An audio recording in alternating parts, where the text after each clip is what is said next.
दोस्तों, एक अंजलि नाम की विधवा बहू अपने पति की मौत के होने के बाद लगभग 6 महीनों तक अपने ससुर के साथ अपने घर में रहती थी और अपने ससुर के साथ अच्छे से उसका सेवा करती थी और दोनों की जो जिंदगियां थी अच्छे से गुजर रही थी।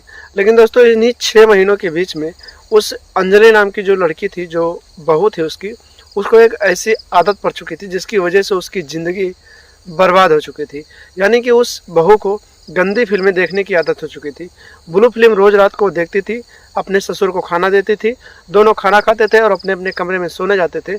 और जब वो सोने जाती थी तो अपने बेडरूम में अपने बेड पर लेट के काफ़ी देर तक, यानी कि 1 से 2 घंटे तक ब्लू फिल्म देखती थी, गंदी फिल्में देखती थी। दोस्तों, इसी तरीके से लगातार उसकी यह आदत बन चुकी थी और इसी आदत की वजह से उसने एक दिन एक ऐसा कदम उठाया जिसे सुनने के बाद आप लोग हैरान हो जाएंगे और सोचने पे मजबूर हो जाएंगे कि आखिर ये हुआ तो कैसे हुआ। दोस्तों, उस विधवा बहू ने लगातार गंदी फिल्में देखने की वजह से एक दिन एक ऐसा कदम उठाया। वो आधी रात को अपने कमरे से उठी और सीधे अपने ससुर के कमरे में जा पहुंची और फिर उसके साथ गलत तरीके से हरकतें करने लगी। और उसके बाद दोस्तों, ससुर ने जो किया उसे सुनने के बाद आप लोग हैरान हो जाएंगे, आपके पैरों तले ज़मीन खिसक जाएगी और आप सोचने पे मजबूर हो जाएंगे कि आखिर एक आदमी अगर बुरा हो सकता है तो फिर दूसरा आदमी कैसे बुरा हो जाता है। आखिर ससुर ने उसके साथ क्या किया दोस्तों, पूरी कहानी जानने के लिए इस वीडियो में अंत तक जरूर बने रहना, क्योंकि इस वीडियो से आपको बहुत बड़ी सीख मिलने वाली है। इसीलिए दोस्तों, इस वीडियो को आखिरी तक देखना और बताना कि ये वीडियो आपको कैसी लगी। तो दोस्तों, वीडियो में आगे बढ़ते हैं, कहानी पूरी विस्तार से बताते हैं। उससे पहले आप लोगों से वही रिक्वेस्ट है कि आप लोग अगर चैनल पर नए हैं तो चैनल को सब्सक्राइब कर लें और वीडियो को एक लाइक जरूर कर दें। तो आइए दोस्तों, वीडियो में आगे बढ़ते हैं और पूरी कहानी आपको विस्तार से बताते हैं। नमस्कार, प्रणाम दोस्तों, मैं आप सबका दोस्त, आप सबका भाई अजय राज, और आप लोग देख रहे हैं हमारा और अपना YouTube channel the story of AK। दोस्तों, एक कहानी है मध्य प्रदेश की। मध्य प्रदेश में एक दिलीप नाम के बहुत बड़े व्यापारी रहते थे। दोस्तों, उनके पास एक बेटा था जिसका नाम विजय था। विजय दोस्तों, जिसकी उम्र 22 साल थी, और जो दिलीप थे वो बहुत बड़े व्यापारी थे। यानी कि उनका बिजनेस ना जाने कितनी फैक्ट्री उनके पास लगी हुई थी, बहुत सारे पैसे थे और बहुत सारे पैसों के वो मालिक थे। दोस्तों, उनका जो बेटा विजय था उसकी भी पढ़ाई पूरी हो चुकी थी और वो भी अपने पापा के बिजनेस में हाथ बटाने लगा था। उसे भी एक फैक्ट्री दे दी गई थी और वो फैक्ट्री देखता था और वहाँ पे जाता था, ऑफिस में रहता था और वहाँ के जो वर्कर थे उनके साथ रहने के बाद उनसे काम करवाता था और फिर शाम को अपने घर चला आता था। इसी तरीके से दोस्तों दिन बीतते गए और एक दिन विजय के कंपनी में, यानी कि उसके ऑफिस में एक लड़की आती है जिसका नाम अंजलि होता है और अंजलि विजय से कुछ काम मांगती है। दोस्तों, पढ़ी लिखी लड़की होती है। विजय जो होता है उसका स्टेटमेंट लेता है और उसके बाद में उसे नौकरी दे देता है। दोस्तों, वो लड़की जो होती है अंजलि, विजय की CA हो जाती है, यानी उसी के पास रहती है। उसका काउंटर जो भी होता है उसका अकाउंटेंट देखती है, यानी कि मैनेजमेंट करती है। और इन दोनों की यहाँ से कहानी शुरू हो जाती है। दोस्तों, रोज़ सुबह विजय अपने ऑफिस जाता था और अंजलि भी अपने काम पे आती थी और दोनों की बातचीत होने लगी। इसी तरीके से लगभग 1 से 1.5 साल बीत गए। ये दोनों एक दूसरे से एक तरह से घुल मिल चुके थे और दोनों एक दूसरे के साथ प्यार करने लगे थे। दोस्तों, विजय जो होता था अंजलि को कहीं इधर घुमाने ले जाता था, कहीं उधर घुमाने ले जाता था, यानी कि ना जाने कितने जगहों पर ले जाता था। सिनेमा हॉल जाता था, मार्केट जाता था, होटल जाता था, बहुत सारी जगहों पर घूमता रहता था। और इस बात की जानकारी उसके ही फैक्ट्री के एक सर्वेंट को लगी, तो उन्होंने विजय के पिता यानी कि दिलीप से उन्होंने बता दिया और बताया कि आपका जो बेटा विजय है, यानी कि छोटे मालिक जो हैं, एक कंपनी में एक लड़की है उसी के साथ घूमते रहते हैं। जब दिलीप को इसके बारे में जानकारी हुई तो उन्होंने अपने बेटे विजय को बुलाया और फिर उससे पूछताछ करना शुरू कर दिया। दोस्तों, आपको बताएं कि विजय अपने पिता से बहुत डरता था। जब उसके पिता ने इस बारे में पूछा तो विजय डर के मारे उसने झूठ बोल दिया और बताया ये सब झूठ है और मैं कहीं किसी के साथ नहीं जाता हूँ। उसके बाद जो दिलीप होते हैं अपने बेटे को कहते हैं कि देखो, मैं तुम्हारा पिता हूँ और तुम मुझे सारी बातें सही सही बताओ, ताकि तुम्हारी भी शादी की उम्र हो गई है, तो अगर जिस लड़की के साथ तुम घूमते हो उस लड़की से अगर तुम्हारा अच्छे से व्यवहार हो, अच्छे से संबंध हो, तो उसी से तुम्हारी शादी कर दी जाए। विजय भी ये सुनकर काफ़ी खुश हो जाता है और फिर अपनी सारी कहानी अपने पापा को बता देता है। उसके बाद उसके जो पिताजी होते हैं दिलीप, उस लड़की यानी अंजलि के घर जाते हैं और उसका हाथ मांगते हैं। उसके बाद उसके माता पिता भी हाँ कर देते हैं, क्योंकि दोस्तों विजय जो होता है बहुत बड़े घर का लड़का होता है, तो अंजलि के माता पिता भी हाँ कर देते हैं और फिर इन दोनों की शादी हो जाती है। शादी होने के बाद में अंजलि अपने घर आती है, यानी कि अपने ससुराल आती है और फिर अच्छे से दोनों की ज़िंदगी कटने लगती है। अब घर में 3 परिवार हो चुके थे।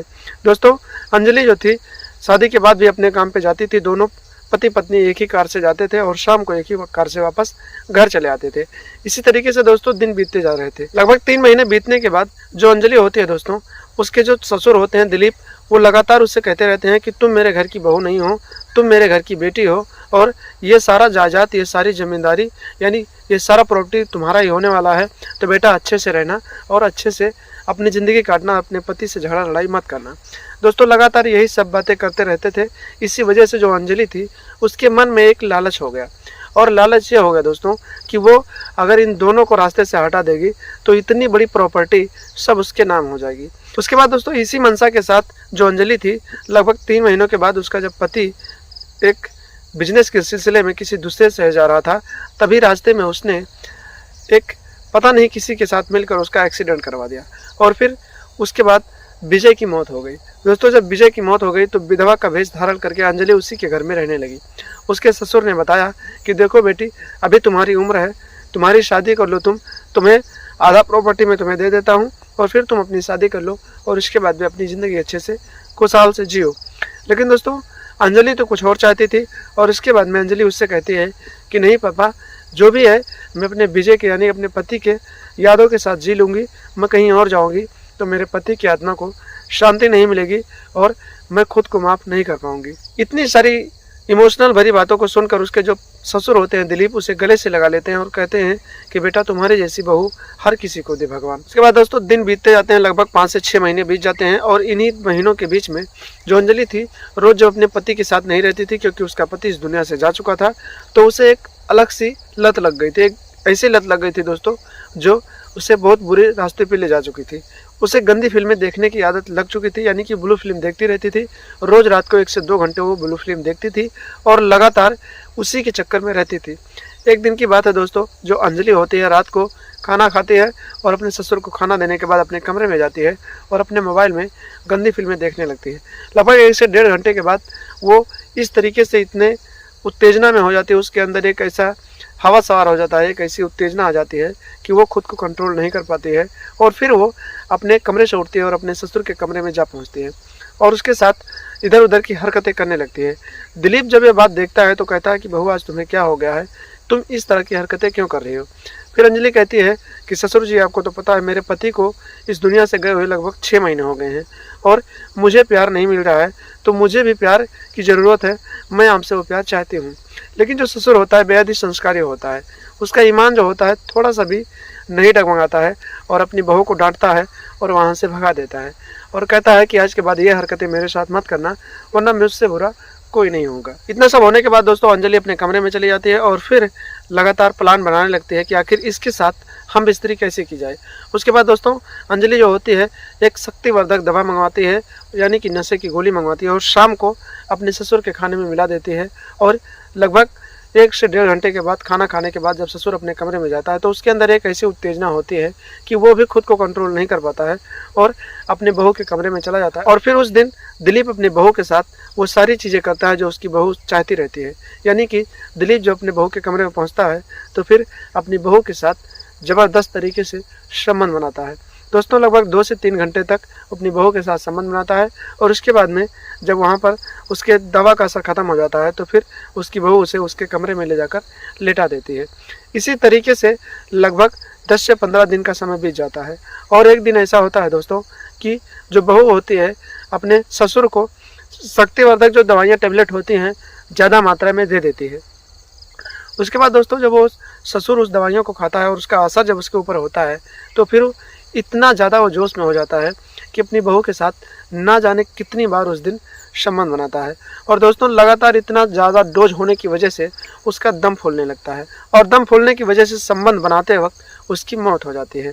दोस्तों इसी तरीके से रात हो जाती है, रात बीत जाती है और उसके बाद जो सुबह होता है तो अंजलि रोने धोने का नाटक करने लगती है और सभी रिश्तेदारों को वहाँ इकट्ठा करती है और फिर बताती है कि रात को ना जाने कैसे इनको हार्ट अटैक आया और ससुर जी की मौत हो गई। उसके बाद उसके अंतिम संस्कार की तैयारियां होने लगती है। लेकिन दोस्तों आसपास के जो उसके पड़ोसी थे उन्हें शक होने लगता है। वो लोग सोचते हैं कि दिलीप तो अच्छा खासा था, और उसे कोई बीमारी भी नहीं थी, तो अचानक उसकी कैसे मौत हो सकती है। उन्हीं में से किसी एक ने पुलिस को फ़ोन कर दिया और फिर वहाँ पर पुलिस पहुँच गई। उसके बाद जो पुलिस होती है दिलीप की लाश को कब्जे में लेती है और पोस्टमार्टम के लिए भेज देती है और फिर आगे की छानबीन करने लगती है। दोस्तों 2 दिनों के बाद पोस्टमार्टम रिपोर्ट आ जाती है। पोस्टमार्टम रिपोर्ट में साफ साफ लिखा होता है कि इन्हें शक्तिवर्धक दवाइयाँ दी गई थी और उसका डोज ज़्यादा होने की वजह से इनका दम फूलने लगा और जिसकी वजह से इनकी मौत हो गई। इतना सारा खुलासा होने के बाद पुलिस वाले जो होते हैं अंजलि को हिरासत में लेते हैं और अंजलि को थाने ले जाते हैं और उसके बाद पूछताछ करने लगते हैं।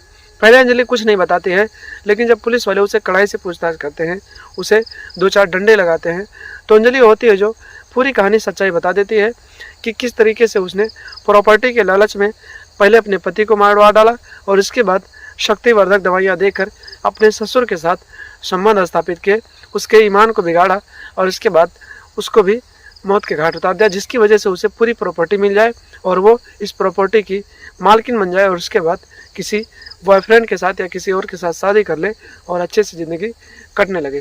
दोस्तों इतनी कहानी जब पुलिस को बताती है तो पुलिस अंजलि के हाथों में हथकड़ी डालती है और कोर्ट में पेश करती है और फिर जज साहब उसे आजीवन कारावास की सजा सुनाते हैं और फिर उसे जेल में डाल दिया जाता है। तो दोस्तों इस कहानी को बनाने का सिर्फ एक मकसद है, ना किसी के दिल को ठेस पहुंचाना है और ना ही किसी के दिल को आहत पहुंचाना है। बस आप लोगों को इस क्राइम की दुनिया से सावधान और सतर्क रखना है, क्योंकि आप लोग सावधान हो सके, सतर्क हो सके, ऐसे लोगों की पहचान कर सकें जो आपकी ज़िंदगी में इस तरह की घटनाएं कर सकते हैं और अपने आप को आप लोग सुरक्षित रखें और अपने परिवार को भी सुरक्षित रखें। तो दोस्तों आज की वीडियो बस इतना ही। मिलते हैं कल शाम 8 बजे एक नई कहानी के साथ। तब तक के लिए आप लोग हंसते रहें, मुस्कुराते रहें और साथ में दोस्तों आप लोगों ने इस कहानी से क्या सीखा है कमेंट बॉक्स में कमेंट करके ज़रूर बताना। और आप लोग वीडियो कहाँ से देख रहे हैं, अपना नाम और अपने ज़िले का भी नाम कमेंट बॉक्स में कमेंट करना, ताकि आपका नाम मैं अगले वीडियो में ले सकूँ और आपका नाम लेते हुए मुझे बहुत खुशी हो। तो दोस्तों मिलते हैं कल शाम 8 बजे। तब तक के लिए आप लोग हंसते रहें, मुस्कुराते रहें, अपना और अपनों का ख्याल रखें। और जाते जाते फिर से रिक्वेस्ट है कि आप लोग अगर चैनल पर नए हैं तो चैनल को सब्सक्राइब कर लें और वीडियो को एक लाइक ज़रूर कर लें दोस्तों।